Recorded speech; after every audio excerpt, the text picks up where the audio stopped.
Hello, hello, hello, everybody. You're warmly welcome to our live broadcast today. Wow, it's amazing. It's amazing to see everyone there. Please, if you're just joining us, do let us know where you're joining in from on the chat. Let us know who you are and where you're joining in from, because it will be great to know who is in the room with us. Yeah. Amazing. Yeah. Amazing. So just as a way of introduction, myself and my husband, Amara is my name, and Gospel is the name of my husband. We are co-hosting on Relationship Builders Forum. And today we are going to be talking about something that we feel our viewers will find really interesting, and it is how to argue without a fight. Yeah, before we go into that, I want to say to our viewers, maybe were you here last week Friday when we brought in a couple? Yes. Jen and Dominic, who yes, they wowed us. It was quite amazing, sharing their story. Very inspiring story, very exciting story. And so many people have provided us with feedback in terms of how that program was so touching, so motivating for them. In fact, looking at their story, some people said, well, there's no point of feeling like my husband and I cannot do this. We can do everything, because if these guys, with all the limitations, physical limitations we could see, if they are able to move beyond their limitations and do exploits, people believe they can. Yeah. Maybe you've not seen that. I also want to refer you to that video. It's really, really, really, really, I don't know how to say it, really inspiring. I watch it over and over and over again. Absolutely. How amazing someone could be in a very limiting situation from others' point of view, but from her point of view, she doesn't see the limits. Absolutely. And I want to encourage you. Maybe you're married, or you're about to, or you're thinking about marriage, and you're seeing limitations everywhere. There is no limits. Those things you see can be conquered. And today, one of the limits to marital relationship is arguments. Sometimes people argue in marriage, they argue and argue and argue. And we believe that you can actually argue without a fight. Absolutely. Yeah. Absolutely. So first of all, we need to understand what is even an argument. Lawyers know better. Oh, we have people already online. Yeah. Yes. So welcome.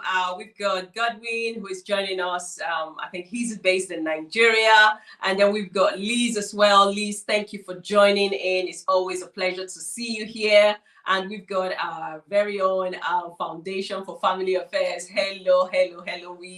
We love to see people here, and today we'll be having a conversation. Now, we always believe that we can learn, together we can learn. So this is the whole essence of putting out this conversation, because we feel that, a lot of times in a relationship, people feel that, first of all, people feel that people don't argue, and when people argue about it, or when people talk about it, they feel that we shouldn't be talking about the fact that we are arguing. Yeah, first of all, I want to say, what's even an argument? Yes. Because you can look at argument from a positive standpoint. If you see argument as you trying to present your view, you're trying to, share your, more like share your view about an issue, share your orientation about your perspective about an issue, that could be an argument. So it's not like you're fighting, you're just expressing your views. And sometimes some people are very vocal in terms of how they present their views. And arguments in itself, from lawyers' point of view, those who are into the legal field, I would say is pushing your point. Yeah. You're trying to express your views. You're trying to share your opinion about an issue. Yep. So in the context of marriage, we could also say that there's nothing wrong with argument. Absolutely. Because if I am married to someone from a different background, different social orientation and all of those, I have a view about how things should be done. So I need to share my thoughts. Absolutely. Marriage doesn't mean because we are married, we don't have an opinion anymore. Absolutely. We don't have a voice anymore. So in that context, I could share my views without us fighting.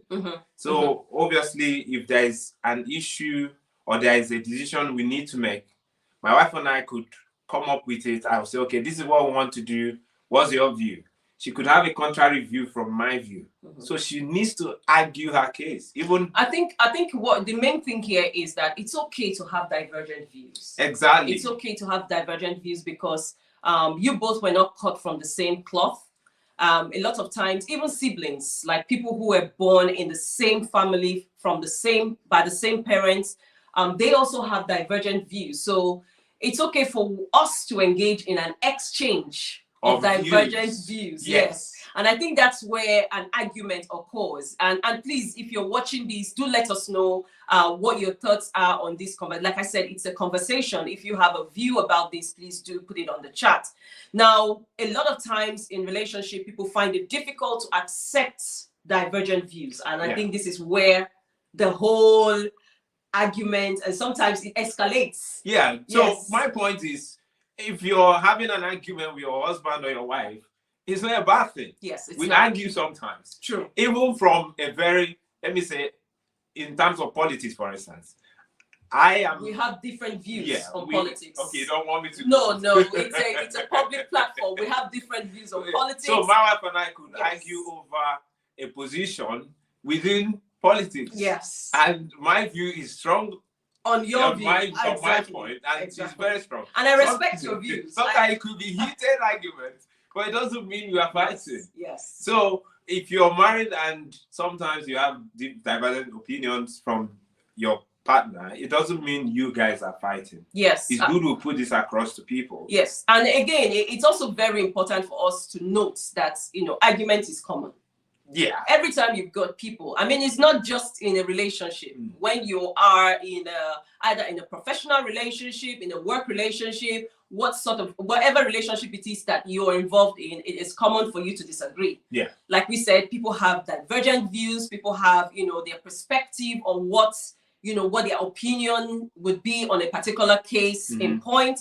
But it doesn't mean that that person is necessarily a bad person for not agreeing or not having the same view with you. So it's okay. It's common to have arguments. It's common. The other point I want to say is that argument is not even shouting. No. Sometimes we've been programmed to think that if you are having an argument, the way to do it is to shout. So once you're shouting, that's an argument. But you could have an argument with a very calm voice, in a low tune. That's true. All you're doing is to express a contrary opinion. Yes. Please, our viewers, if you're on there and you're watching us, do let us know what you think about this whole talk and argument.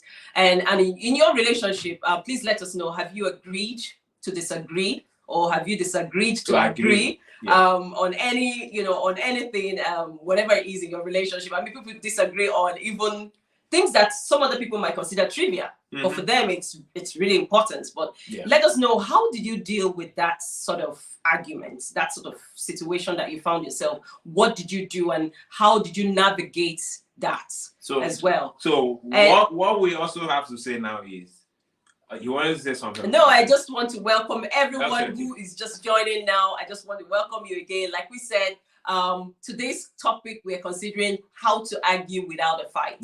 How can you argue without a fight? Yes. I think the other thing is, when argument becomes a problem, is, for instance, shouting.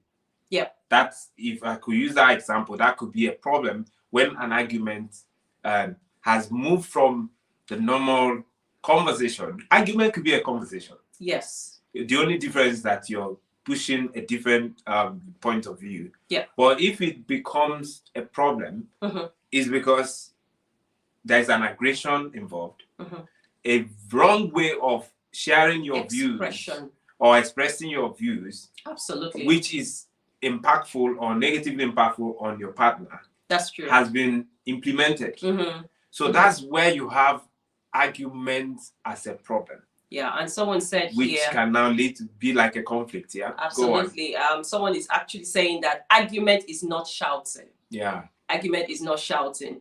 And I think it's very important for us to note this, because a lot of people are wired to raise their voice, and I think it has to do with how one feels. When you feel towards some, I think there's been a study that has been done on this, when someone feels that I have to make my points, I have to put my point across to the other person. And the more you feel that emotion, the more the tendency for you to raise your tone. You know, you raise your voice at the other person because you are so keen on getting heard rather than you hearing the other person. And I think this is where argument can sort of like escalate. Yes, this is where it escalates. So the fact that you argue, you know, you can actually have a conversation in a very amicable way. And I, you know, I've seen this a lot of times where people have an argument and they're not necessarily sharing the same point of view, but they are doing it in a respectable manner, in the sense that, okay, I respect your point of view, but that's not necessarily my point of view, because my point of view is different. And you can actually put forward your point of view in a way that doesn't come across as being aggressive. Yeah, and that's what we are here to do. That's what we're here to do, yes. Yeah. I just want to sign one of the comments that have been put here, and I think it's really important. Foundation of Family Affairs saying that, you know, argument becomes a problem when you start name calling, slamming the door, walking out in the middle of a conversation, and some people even smash things, you know, in a way to express. That's the way they say they're venting, you know. And I think that you can actually argue without, you know, all of these things that have been mentioned here. And thank you, Foundation for Family Affairs, for pointing that out. You're warmly welcome, Lovette. It's good to have you here as well. Thanks for joining the conversation. I think we have other people too. Absolutely. We've got Emeka as well. Emeka is here. And we've got Aedia. Aedia has also joined in. Thank you very much, all of you, for joining in. It's great. And please feel free, like we said, we're having a conversation. It's not just us talking at you. We would also want you to join in the conversation as well. So yeah, the point you raised in terms of people wanting their voice to be heard, I think it has to do with the fact that if you've made your point over and over again and you feel you're not being heard, sometimes you feel the way to be heard is to shout, to raise your voice, to be loud, if I will use the word. Yep. But that's not the best approach. Sometimes people feel the way to express their emotion as well is by becoming loud. And sometimes it could be a way of showing power, authority. Yes, asserting your power. Asserting your power or your authority. Yeah. And all of those approaches are not recommended. So the point is, why do couples argue? Why do people argue? If we are looking at arguments when it's now a problem, what are the points of argument?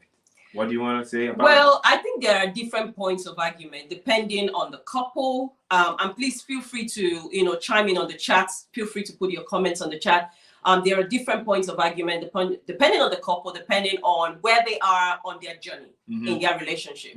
So maybe, for example, I would use ourselves as an example. Yeah, that's good. And because I don't want to assume that, you know, our viewers are at that, you know, at that phase. When we started off in a relationship, there were different things for which we argued for, all right? And those things we don't argue about those things at this point because we kind of have grown from that point. And I think one of the things that couples tend to argue about when they are just in a relationship is they are now in close proximity with each other, and there might be habits, things that they were not possibly seeing at the point of courtship, and now those things are like flagging up seriously. Like, I don't like this. I don't like the way you talk.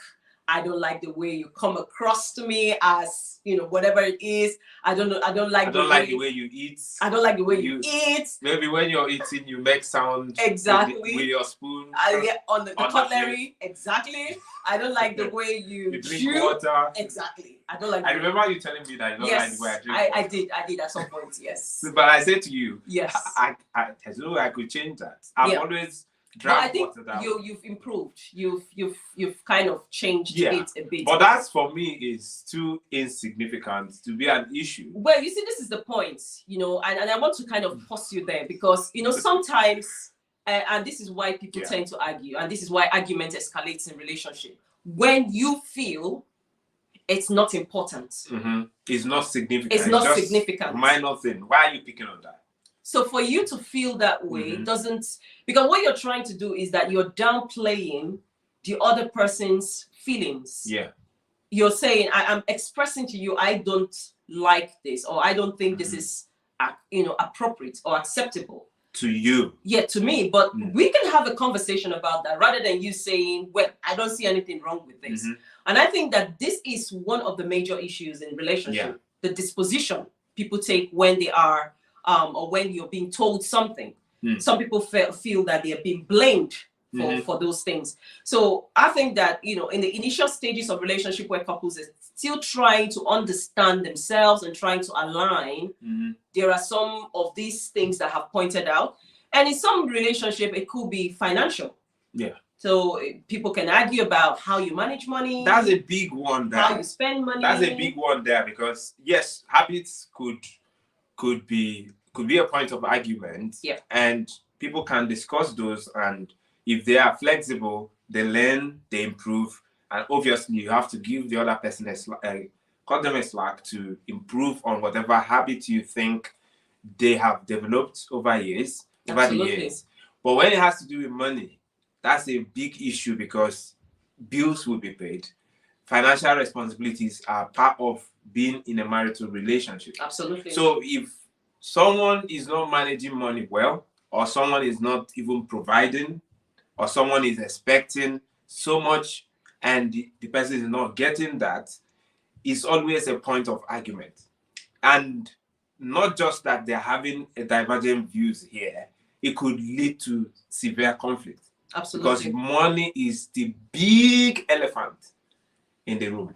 Absolutely, I do agree with you, and I think that a lot of that comes from competence. So people opening up to know, to learn about how to manage money, and the thing is, everyone comes from different families, and your perspective on what you do, especially whatever informs your decision, as it has to do with money, as it has to do with relationship, would also be drawn from where you come from. And it is important that we kind of have that conversation around money. And I think that one of the main things that would amount to having conflict escalate or arguments escalate in relationship is how you communicate. Yeah. So this is the bedrock of everything. And when I talk about communication, when we talk about communication, we are talking about not just how you speak, but how you process what is being said, and how you how you hear, how you respond to what is being said. Because I think this is a very big issue in a lot of relationships. Yeah, the point of communication is such that, most times when people don't know effective listening, because obviously when we say communication, naturally people think about speaking. Communication is not all about voicing out your opinion. It's more about listening. And for me, listening is beyond listening to the words the person is saying. You have to listen to the person's heart, the person's feeling. You listen not to respond. You listen to empathize. You listen to care, to show love, to be kind, to understand what the person is saying to you beyond the words. Yeah, and I think someone is also echoing it that on the chat, saying that communication is key in every relationship. And I think this is really, really, really important. Gloria has just echoed that on the chat. Even the issue of argument we are talking about boils down to communication. Because if you understand how to argue, how to communicate effectively, you can actually have a different opinion, share that opinion without it escalating to a fight. Absolutely. Yeah. So that is why we are doing this. How do you communicate? How do you share your views, even though your emotion is on the rise? You're feeling hot, you're feeling, what do you say and how do you say it? Yeah, yes, I want to say something. I mean, please, if you've got any questions or if you have any comments, please keep it coming on the chat. The thing is that a lot of times we speak to some couples who are having issues in their relationship, especially as it has to do with communication or argument. One of the things or one of the dispositions we tend to see quite a lot is, I don't care. Like, this is how I am.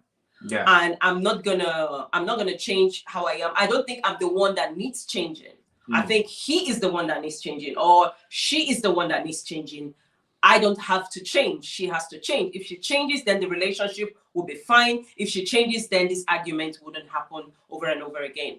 And you know, one of the things that I have learned, and I read this in a book, such a very powerful statement, and I just want to share that with our viewers. I was reading this book. Jim Quick said something very, very, very profound. And one of the things he said, if you want to keep, you keep your limitations, right? You get to keep them. So whatever it is your limitation. You say, oh, I don't care about this because this is who I am. So I'm trying to remember how he actually phrased it. But you can paraphrase. If you embrace your limitations, right? If you embrace all your weaknesses, and some people even begin to pride themselves that this is who and this is how I've been designed, then you get to keep those weaknesses. There is nothing I can do to change you, right? It is one thing for us to say, oh, we think you need to change in this area, or we think that your relationship would improve if you would improve the, how you communicate. And rather than you seeing that as as valuable, you see that, oh, it's not me. So if you get to embrace your limitation and say, oh, this is who I am and I'm not willing to move, then you get to keep them. There is nothing we can do to change who you are if you're not willing to change who you are. So beyond accepting the fact that you have those weaknesses or shortfalls, you have to work on becoming better. Absolutely. Yeah. So let's move on now so we don't dwell on that so much. Another point of argument, which I think is key to, is sex. Oh, yes. That's a big one. Sex is another point of argument. Sometimes people are sharing their views, saying things. You think they're saying things because of what is happening, but beneath what they say, there's this feeling around the frequency of sex. Maybe he wants it more, but he or she doesn't agree to the frequency. Or the quality is not as wonderful as expected. Yes. Or things are not really working out in that area, and it has become a point of argument. Why are we not doing this? Why are we not doing that? Absolutely. Why are you always demanding this? Why are you always demanding that? So that's a point of argument. Yeah. But it can also be done in an amicable way. Absolutely. The other point is how to raise your kids, children. Oh, parenting is a big thing. Yeah. Parenting is a big thing, especially for people who are, like I said, you are not cut from the same cloth, right? So every one of us have got a model of parenting based on how we were raised. And some people might say, oh, I didn't quite like this about how I was raised, and I'm willing to effect a change when I start a family. Now, it is important that you have a unified front. A lot of people don't have that. So you always have arguments around, or some couples will have an argument around how they discipline their children. For example, some people believe that, oh, you don't, I think this is excessive. You don't spank your child. You don't do this. You don't do that. Now, if you don't have a unified front, as it has to do with parenting, then it's going to be challenging. Because you need to have a unified front. I mean, first of all, what are our values as a family? Because that is where you would draw your values for parenting from. What are your values as a family? And what do we want to do? How do we want to parent our children? And both of you would have that conversation. Because if you don't have that conversation and the children arrive and everyone is just doing his or her own thing, there will be constant, that will be a point of conflict. Argument. And the final one we want to talk about, I know you guys can also help us with some of the reasons or the points of argument in a marital relationship. The final one we want to talk about is expectations. Expectations, yes. You come into marriage with high expectations and those expectations are not met. That in itself could be a point of argument. You want him to do certain things for you, take you on a holiday. He's not willing to do it. You want him to do certain things for you. He's not doing it, or she is not doing it. Yeah. So unmet expectation could be a point of argument. Yeah. We can dwell on and on. Yeah. So because there are varied reasons why arguments could occur in a relationship. But what we want to, I think one of the things that is important to note here is that argument is like an onion. And I'm sure all of us are conversant with an onion. Argument is like an onion. Every time someone, the outer layer is about speaking. People is just like, you're just speaking about the issue. This is, I don't like this, I don't like that, whatever it is that is a potential point for argument. However, it is important to consider the deeper layers, because there are deeper layers that represent some underlying issues that would have caused the argument, the speaking out and everything. And I think that it is about delving down into those deeper things, those deeper fundamental things that are actually causing the argument on the surface. Yeah, right? Very, very important. Yeah. Once again, I want to welcome everyone for joining in. I can see all of you, and it's always great to have a conversation because, look, we cannot just sit here talking to ourselves. Once again, I want to welcome Pastor Peter Adiele. I want to welcome Everyday Matters. Thank you for joining us. And Gloria Amugo, it's always a joy to have you. So thank you all, and all the other people that are still watching. It's great to see you all. Please, today's conversation is about how to argue without a fight. So please, if you have your views, your comments, please put them on the chat. I can see a comment now, and I will just signpost that comment, and it's from Pastor Peter Adele. He's saying that some men folks don't like helping their wives, and this brings arguments, something along this line. That's absolutely correct. Yeah. We wanted to touch on these, like doing house chores and everything. I think it's still down to expectation I mentioned earlier, because for some women, they've been wired based on their upbringing that obviously a man is supposed to support the wife financially, in house chores, and the rest of them, even in taking care of the children. Whatever it is the woman is doing, you need to lend a hand to support. And some men believe, no, that's not how it's done. I am supposed to, as a man, I just have to give you money. Once I provide for you, that's it. You can do everything by yourself. House chores is a point of issue, but that could be a point of argument. I think it's very. I just want to highlight what he said here, because he's also highlighted some other things. He said, I mean, helping out in house chores. Yeah. Bathing the kids, getting them ready for school, getting them ready for church service. So he's like being very specific more about details those. about. Yeah, definitely, because it's a cultural thing. Because not just a cultural thing, it's also a religious thing, because in some settings, men have been programmed to think of headship as a point of not doing certain roles.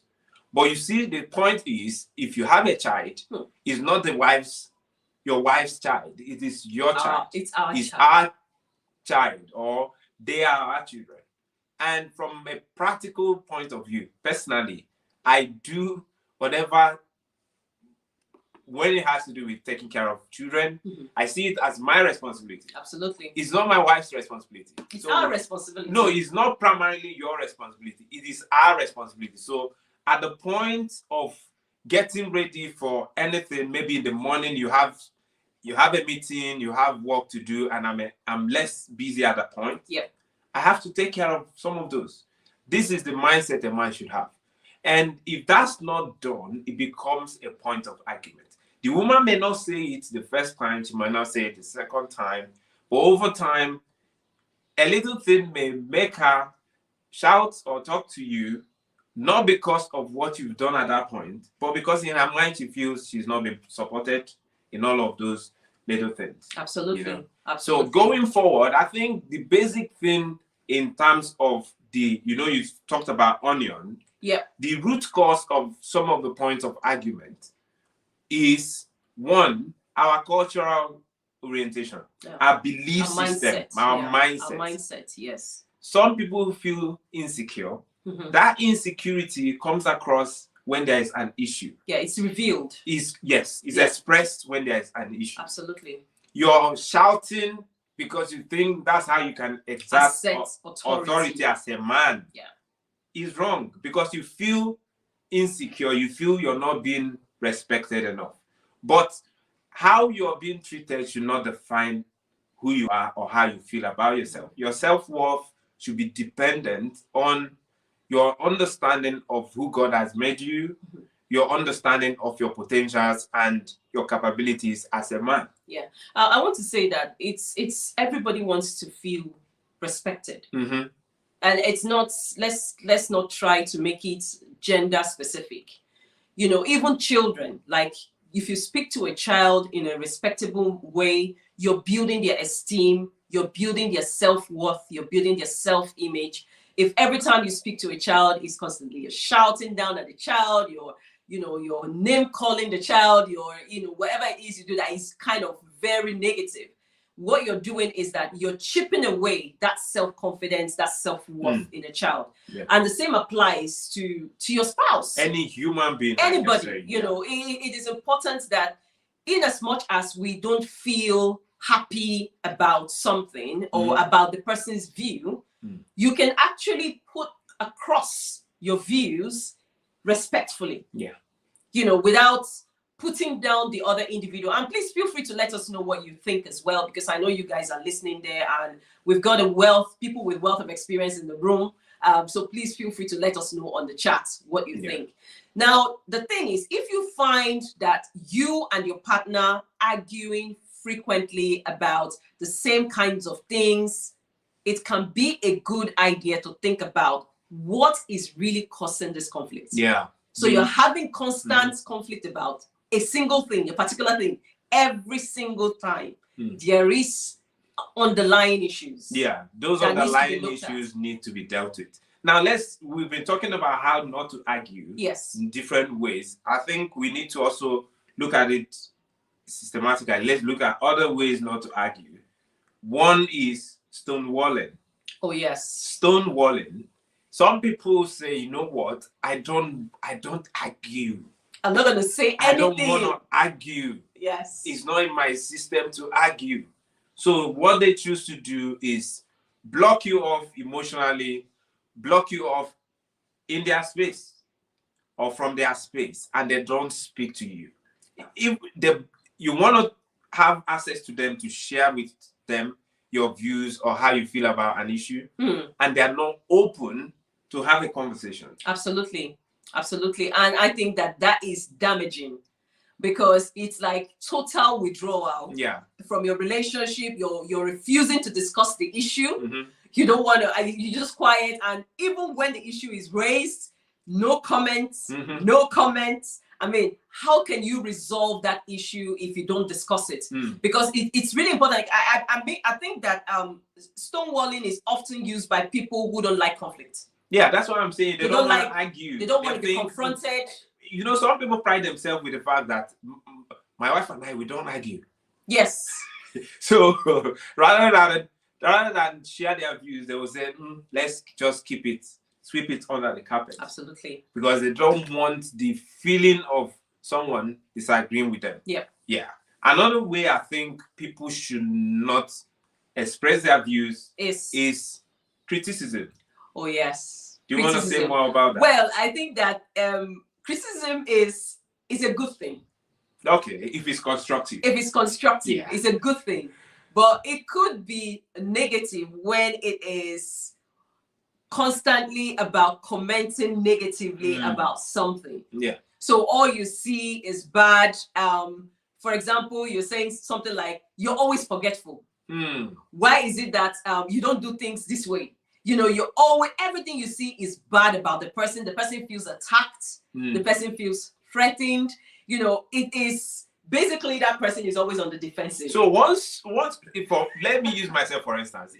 If I'm being criticized, the natural thing to do is to defend yourself. Yes. And most times how people defend themselves is to share their views in a very aggressive way, because you're trying to prove that what you're saying about me is not correct.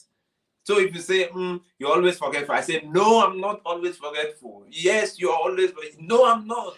Why are you saying that? Why are you talking to me like that? Before you say, Jack, there is... It now becomes heated. Yes. And yes. Go on. No, go on. And some men or women who don't know how to keep their cool may escalate it to a point of someone could even say, you know what? I'm leaving this house. Yeah. I'm tired of you. Now it has moved from the problem. Yeah. and it has gone to attacking the person. Yeah. And that's very damaging and can destroy the relationship. The relationship, yes. There's something someone has put on the chat, and it has to do with what we talked about previously. And I think it's very important for us to highlight that. Everyday Matters is saying that, you know, sometimes someone can stay quiet. So you can stay quiet and look for a better time to talk about the issue.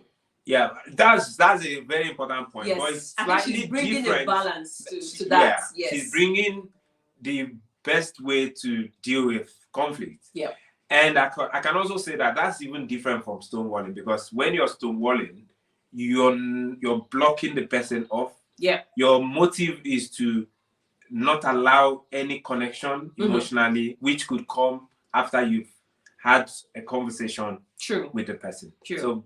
So her own point is slightly different. Yeah, so some people tend to deal with arguments this way, so they want to cool off, and I think we'll touch on this as well. But thank you so much for bringing in that balance, because it's really important to bring in that balance. Yeah, very well. Now, apart from stonewalling criticism, I think another way people tend to deal with argument is content. So what I mean here is you're snaring, sarcasm. You're being sarcastic. You know, it's sometimes like you laugh at the person. Sometimes someone will say, oh, you think you're so clever. What's that? That's you so know, now. Exactly. So, you know, or something like there's this Nigerian phrase people use to say, who that want help? You know, people can be so, you know, sarcastic in that way, you know, where you belittle the person. And I think this is so unproductive. Yeah, it's like saying to a man, men like you are the ones doing this and that. Oh yes. No. And you're here just talking to me. Yeah. Something like that. You know, and it could go both ways, because I hear some people say, women like you, you know, and you're just here, look at the way you are. You can't even end a dime. Yeah. You can amount to anything. Yeah. I think you know, contempt is not something you do or you to anybody. Yeah. It's unacceptable. Degrading. It's degrading. It's emotionally, it chips away someone's self-esteem. Yeah. And I think that if you consider a human being valuable, sarcasm should be something that is, you know, looked at. I don't think it's something that should be used. Yeah, if you guys are joking, if it's a joke, sarcasm. If it's a joke, you can make sarcastic comments that are acceptable within the confines of your marriage. But when there's an issue and you're bringing up those kind of comments, it's really, really damaging. Yeah. It is. I got distracted with some of the comments on the chat. Someone saying, I think everyday matters. Oh, Amara's hair is looking beautiful. Thank you so much. Why must you say that? That's just to, you know, to douse the flow a bit. Pastor DLA says something that I think is also very, very important. She says, he says, not opening up. I think. Yes, not opening up is deadly. It can kill a relationship, and he's still referring to stonewalling. Stonewalling is very dangerous. Communication is the key, as you said earlier on. Thank you so much. Thank you so much for that comment. Yeah. Yes, really important. And leaning on what he just said, another part that is also not positive is being defensiveness. You know, when someone is sharing with you, for instance, you're telling me, I didn't like what you did yesterday. Obviously, it hurt my feeling. Rather than me saying to you, oh, I'm so sorry if I hurt your feeling. I'm sorry about that. Maybe it wasn't my intention. And I'm saying to you, but you know that what you did to me too is not good. Yeah. That's why I said what I said. Anyways, don't say that again. Yeah. Now you're moving away from taking responsibility for hurting the feeling of your spouse. You're moving into defending yourself and invariably blaming your spouse for your action. I think the best thing to do in this instance is, rather than, that's not a good way of communicating, because once you do that, the person would want to point to you why you have done something wrong and why you need to take responsibility for that. Yeah. And that would escalate the whole issue. Yes, it leads to escalation, because if you try to defend yourself every single time, it's only human for the other person to keep trying to make the points that look, and the more, like you said, you keep having a go at each other, and it doesn't bring about any positive a change at all in a relationship. Yeah, maybe now we need to go to the crossover matter. How do we think? I think we've been dealing on that. How do we think people should actually, engage in? Yes, in constructive arguments that will not lead to. Let me signpost the comments, and I think this comment is super important because it says destructive criticisms kills. Constructive criticism is very good, but we should avoid comparative criticism. This is a very interesting point. Comparative interest. So some always compare their spouses with other partners. Yeah. This point, I don't know, but thank you so much, Pastor Dele, for raising this point. Because a lot of times in relationships, you find people constantly trying to compare themselves or their relationship with somebody else's relationship. Now, you can draw inspiration. It's good. It's good to draw inspiration from somebody else's relationship. Like, oh, I love what this couple is doing, or I like the way they do this. I love it. It's good. But you should always have a line. There should be a line, because I understand what he's saying. Constantly, you find some people say, oh, this person's husband has done this. What have you done for me? Or this person's wife does that. What have you done for me? I mean, if you get to that point where you are constantly comparing your relationship with somebody else's relationship, I think that you're treading on, what's the word now? It's treading on a very dangerous ground. Yeah, it is. Let me just make this point, because a lot of times people say, oh, look at that couple, they've achieved XYZ. Why haven't we done that? And I say, you cannot compare. Maybe you look at that couple, and that couple are, maybe they have a 10 years relationship, or maybe 12 years or 15 years or 20 years relationship. And maybe you're just starting out. How do you want to compare yourself starting out at the point you are with a relationship that have navigated different turns and different twists and different challenges, and then you just want to get to that destination? There's always a process. Yeah, the other point you have to also look at is the fact that there are no two relationships that are exactly the same. Exactly. People have roadmap to their success, to where they want to get to in life. Every marriage has a destination, so you don't have to compare your marriage with another person's marriage. Yeah. People have priorities as well. Yeah. If their priority could be different things that you see, which is different from what happens in your marriage. Absolutely. So you have to limit your expectation, or moderate your expectation. To fit into what you have, what you can do, and where you're going. Exactly. Yeah. Because what you have, what you can do, are not the same with the other couple. Absolutely. You don't know what they are doing. The other point I want to also make is that if you see any garden that is green, oh my gosh, someone is tending it. Someone is looking. It doesn't happen by chance. Yes. It happens intentionally. Absolutely, it does. Now, let me also highlight another point. I think Tony Munaye has made another point. He says, argument is okay in relationships.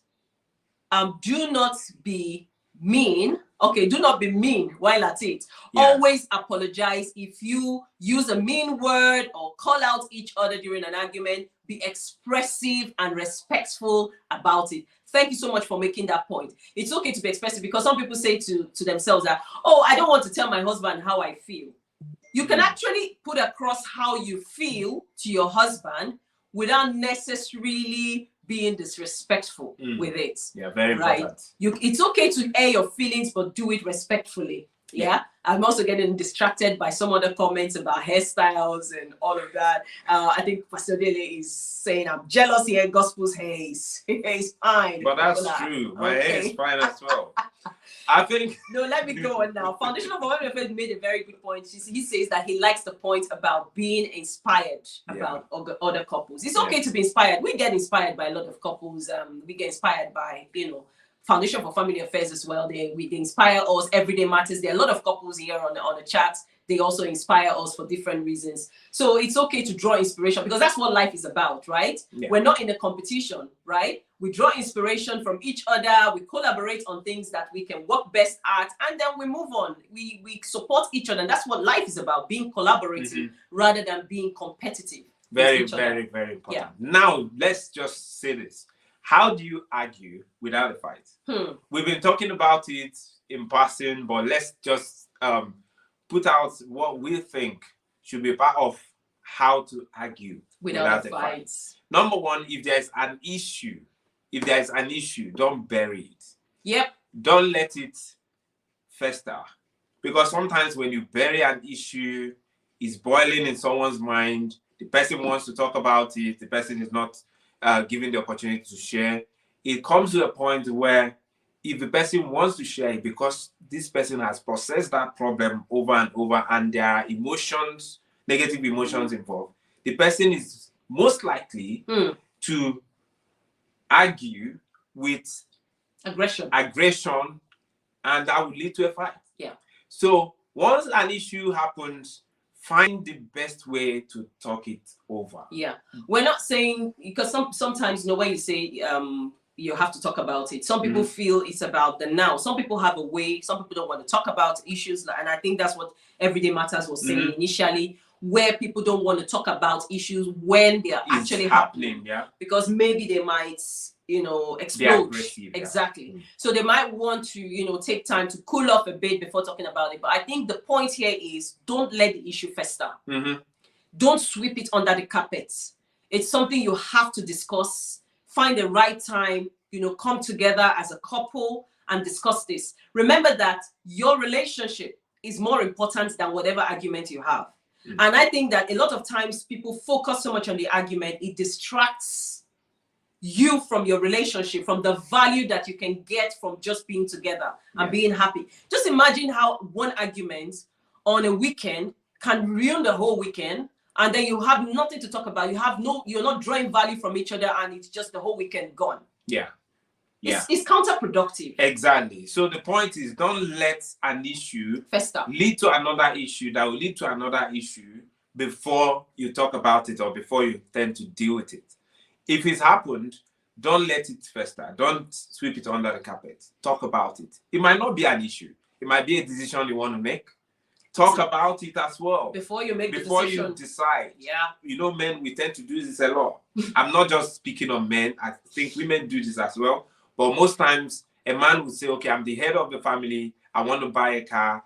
And your wife is thinking, we need to buy a house because we don't have a house. We are living in rented apartments. Yeah. But for you as a man, your friend has bought latest Range Rover, and you think, oh, I've got some money. I need to buy that.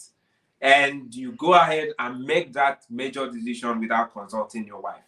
That in itself will create an argument. It might not even be a major. You're talking about something. I'm just using the big one. Yes. Even minor things. So before you make a decision, talk it over before you proceed. Please. It's both ways. Yes. That's number one.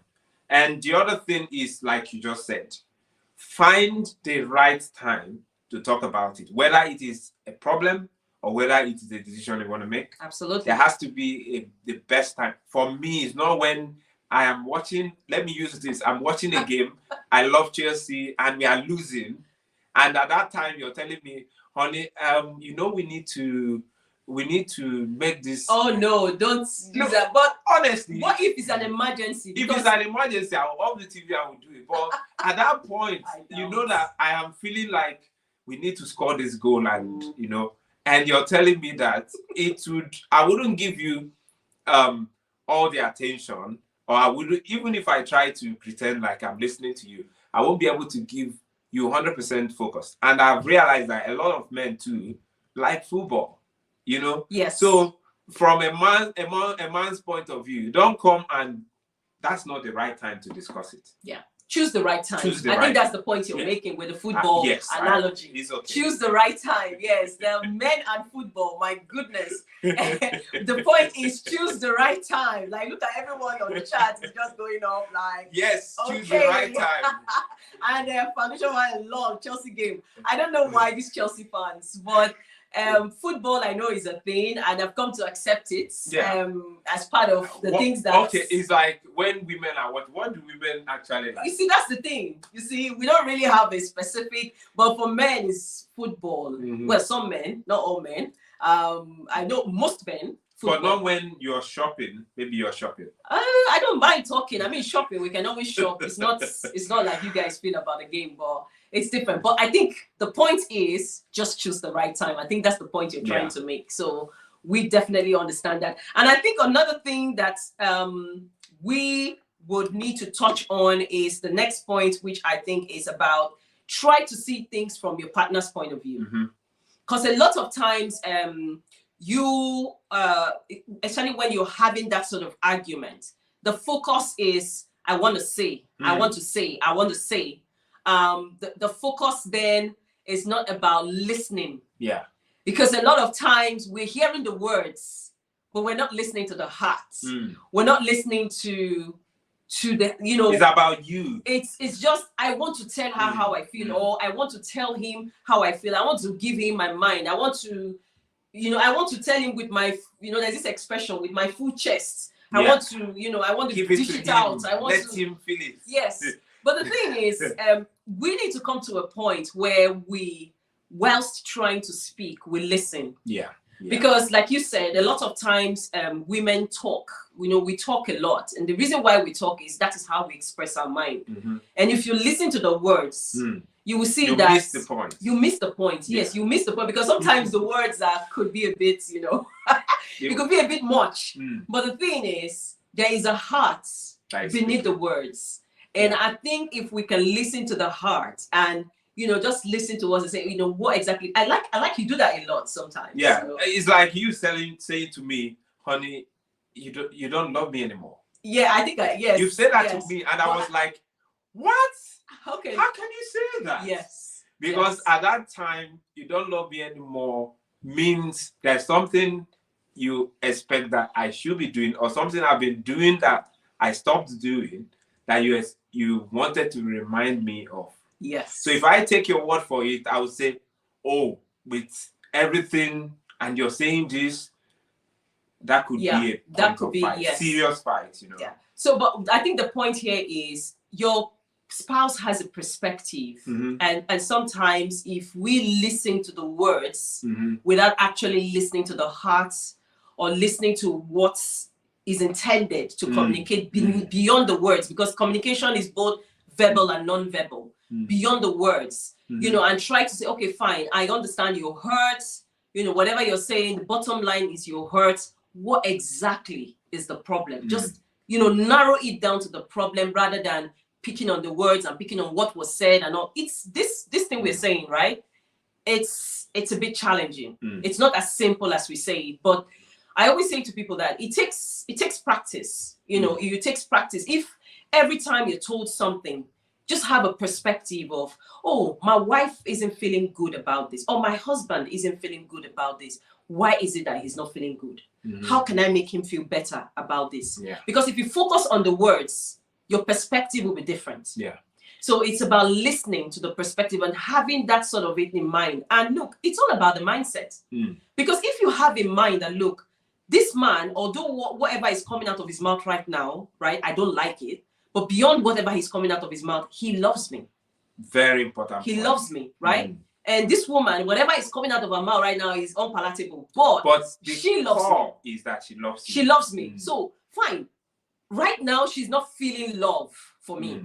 Or right now, he is not feeling love for me. The question is, how can I make him or her feel love? And if you have that perspective, the way you would approach what is being said would be totally completely different. Adding to that, sometimes people say things because of how they feel, not because of you, but because of what they are going through at the moment. At that moment, even them would sometimes be wondering, why am I even sounding like this? It has happened to me before. I had a job that I had a deadline to meet, weekends, even while sleeping, you're thinking about, how do I finish these tasks that I've been given? And over time, I now realize that I was a bit aggressive in my response not just to my wife, even to my son. Because you had deadlines. Because a lot of things on my mind. And at that point, if someone takes my actions to mean I'm this aggressive man, then it becomes more of a problem. Absolutely. But beyond who is doing that, think about the person's attitude towards you. Does this person really love me? Does this person on a normal day behave this way? Now, the best to do is to find out the root cause and provide support for your wife or your husband to pass through that phase. Yeah, because they might be navigating a very challenging phase, and it is very important that you help, because a lot of things, life happens, and sometimes when you get bogged down by all the things happening in life, everything you have to juggle. Me being a mom, being a wife, being a career woman, being different, your different things to different people. Sometimes a part of you wears off. And you find out that another part of you is taking the heat for that part. And then being a woman too, the hormones and everything happening at the same time. So the thing is, love us more. Yeah, that's the point. Love us more, because I'm not saying we don't love you guys, but you're making a good point. That is why we know that love is patient. Love is kind. Love, when you love, at that point, you know that your wife is not. Give that person extra room in your heart to take on those excesses, knowing that over time, when that phase is over, she would even come to you and say, I didn't even know what was actually happening to me. What we are saying here is, look at life or look at issues from the perspective of your spouse. Another point we want to make is, don't start a conversation with your spouse with a negative mindset, with anger, with negative emotion. Start a conversation amicably. If you cannot start a conversation amicably, I think it is better you give it some time, know when you're in the right frame of mind to have a conversation. And when you're having that conversation, don't start with, you did this, you did that. Use I word. Yes. It's better to say, take responsibility. I don't really like what you did. Is a better phrase than you did this. It sounds a bit like you're blaming, you're pointing. Once you start with you're not this, you're not that, the person becomes defensive. But if you start with, I would appreciate it if you do this, the way you, see now, I'm going to the you. Yes. I like you better when this happens. So that would make your spouse not to be as defensive as the person would. So let's just look at the chat, the comments, because I see some people have put some comments on the chat, which I think is really important for us to note here. Foundational, I think it's Everyday Matters saying, oh yeah, she's just echoing what I said. Listen beyond the words, which is really good. And Tony has shared a very good point here. She says, my wife does that too. Okay, I think he's referring to what we said initially. He says, if I'm in a foul mood, it takes a toll on her. And the way she calls, the way to call me to order is by telling me, I don't love you anymore. Okay. I think that's what she's trying to say. Oh, well, of course, she knows I do love her always. But I think I understand what she's trying to say. I feel her, to be honest.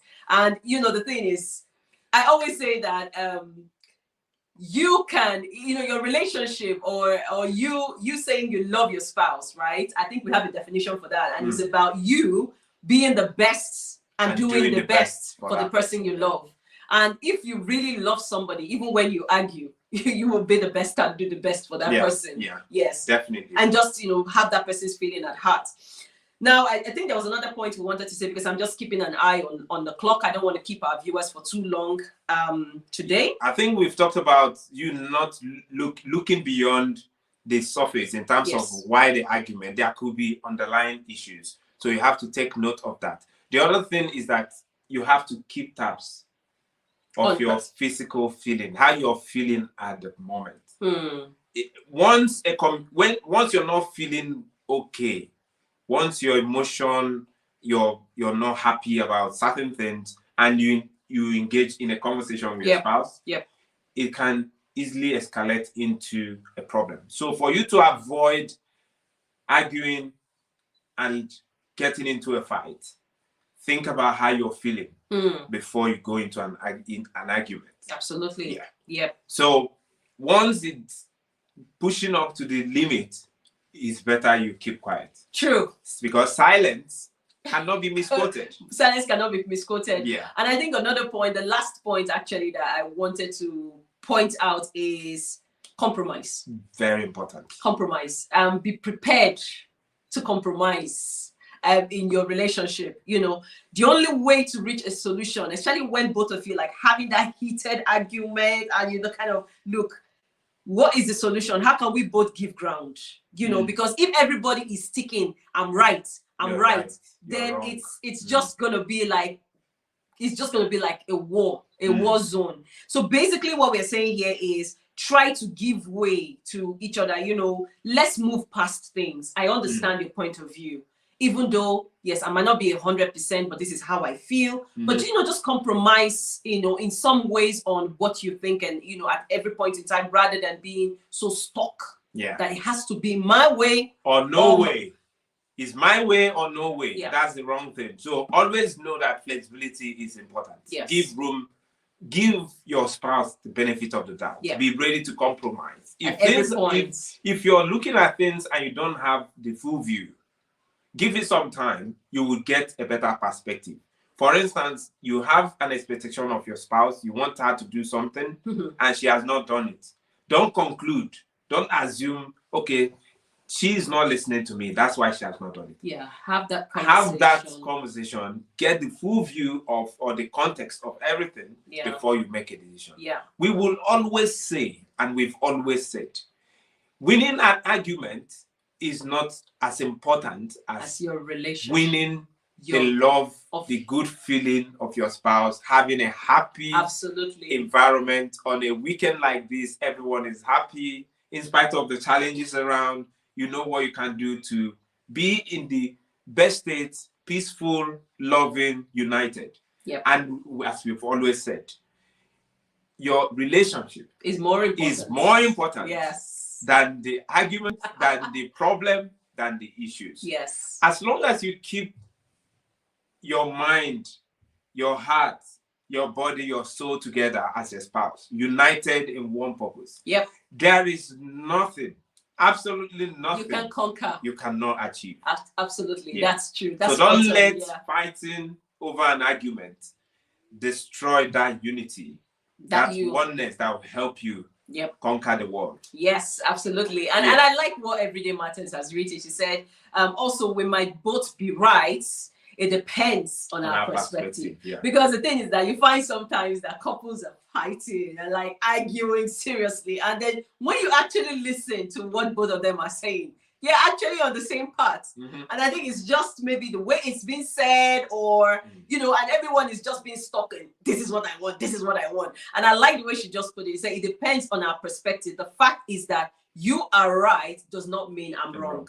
The other point I want to also add is for those who are not married, think about a man or a woman who is flexible, who can compromise in terms of when there is an argument or an issue, the person is willing to give you a listening ear. Yeah. Or else you might get married to a man or a woman who is ready for a fight. Even for a little argument. Oh my goodness, and that's not something you're prepared for. For a long haul. That could actually be a test of love. You know, we did some videos. Just look at our YouTube channel, you see where we did test of disagreement. That could be a pointer to whether the man is really in love with you or not. You're telling me we need to close. We need to close, yes. But before we go, please, our audience, just let us know what you've actually taken on board from this conversation. It would be great to see a feedback from you on what you've taken on board, what you've learned from this.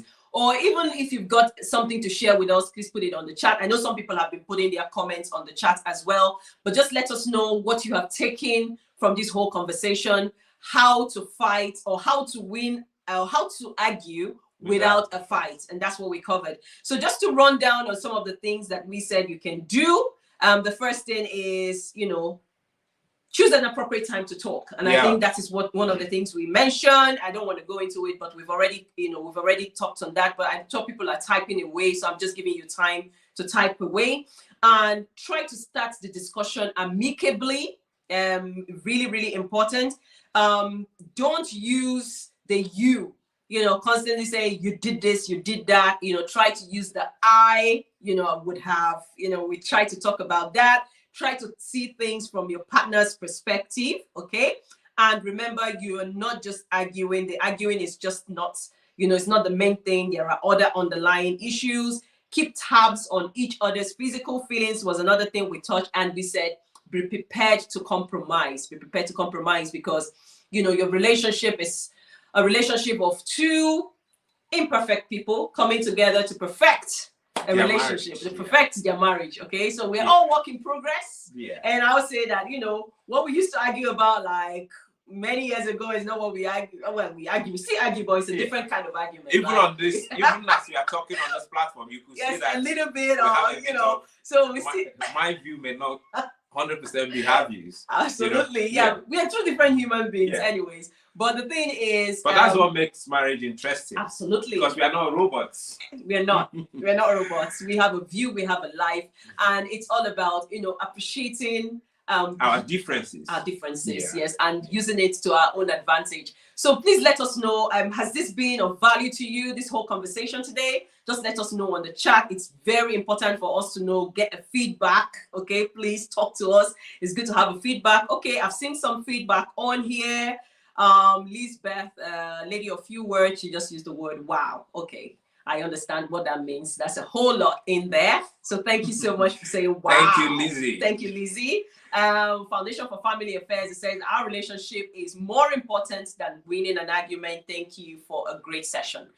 Oh, you're most welcome. Thank you for joining in as well. And Philip and Nagai has also said actually enjoying the convo. Okay, the conversation.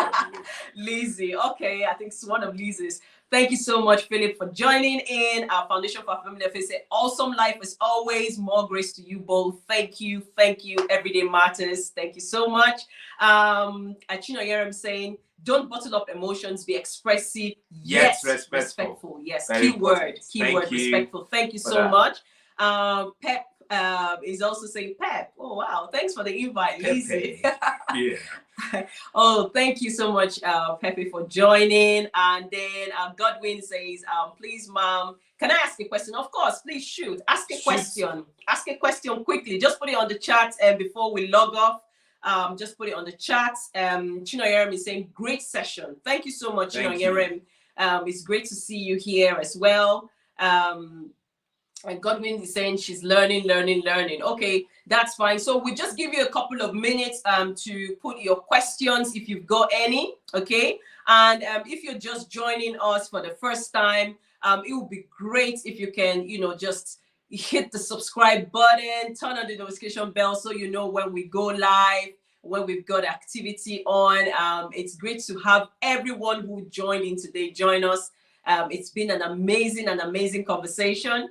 And we would be having another live again, and we will put out all the invitations and put out all the flyers as well, the e-invites as well. So, but it's great to have you all join us today. Amazing conversation we've had, and please do have a fantastic weekend ahead. And until the next time you see us, it is goodbye. Fantastic. Thank you so much.